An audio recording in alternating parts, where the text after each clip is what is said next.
Hello, my name is Dale Horahan and Justin Freeman. And we're here at Lamppa Manufacturing. Now, with the Vapor-Fire 100 furnace, we do recommend doing an annual clean at the end of the burning season. And so we're just going to quickly go through the process to do a proper clean that we would recommend you do in your home or your shop, whatever. So the tools you're going to need either a wrench or a socket, 7/16. You're going to need probably a screwdriver and a nut driver, and this is a 5/16. Takes a nut driver to remove the smoke, the pipe off the smoke collar at the back of the furnace.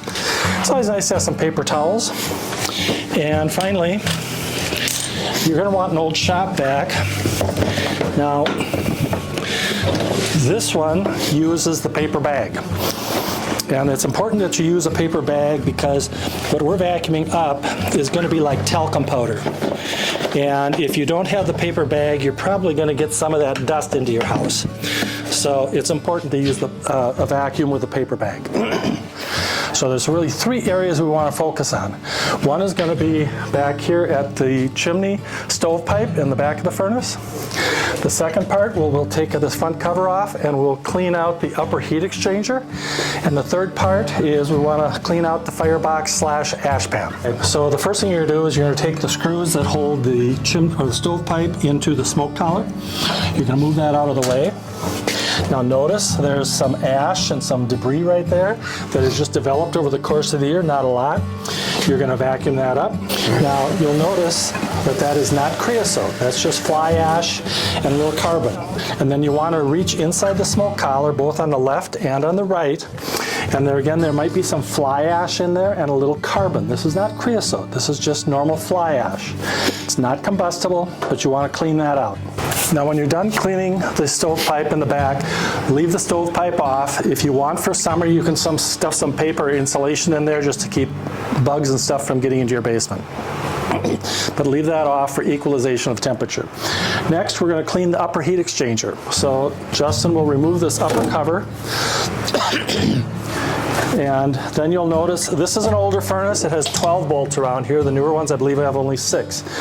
It takes a 7/16 wrench, and a lot of these should only be slightly snug.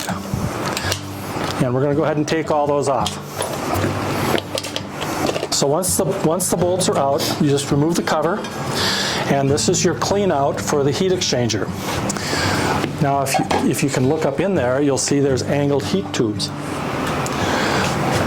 Okay, the first thing you're going to do is you're going to remove the 2 heat baffles that are inside there. The front one, they both just set in there, and you want to knock them off a little bit.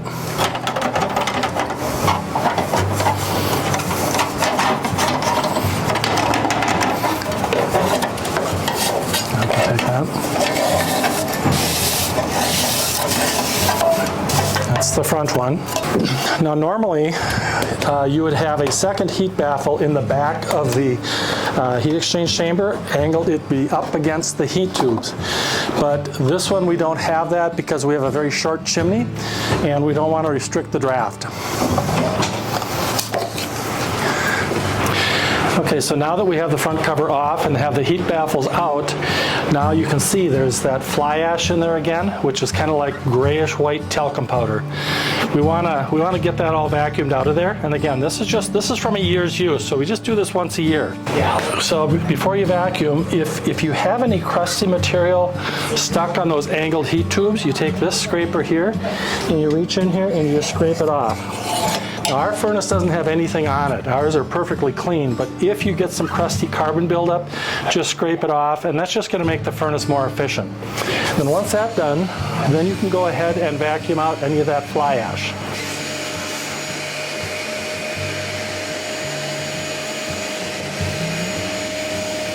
So once you have that all cleaned out, first put your baffles back in. And then once your baffles are back in, you put your cover on, just finger tighten them and then just take a wrench and just slightly snug them. They don't have to be tight. Just slightly snug them because they seem to self-tighten. And then you're done in this upper part. Next we'll go to the firebox down below and the ash pan.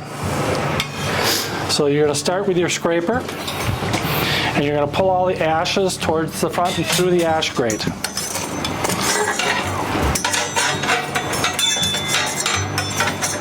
If you have some clunkers at the end of your burn in there, you can pull the ash grate out, and then you can just take any remaining pieces and just push them down into your ash pan.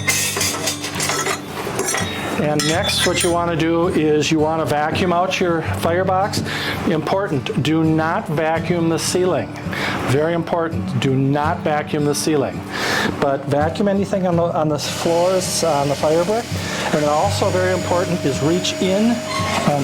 There's some air slots below the firebox door. There's a big square opening on each end and a slot between them.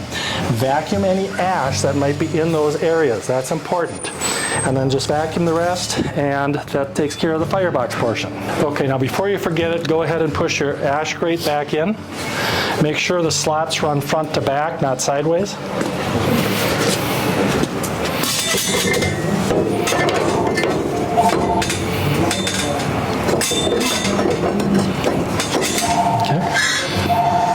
And the last section, again, now leave the door open for summer. The last thing is clean out your ash pan. And once you remove your ash pan, go ahead and vacuum inside, reaching all the way back in.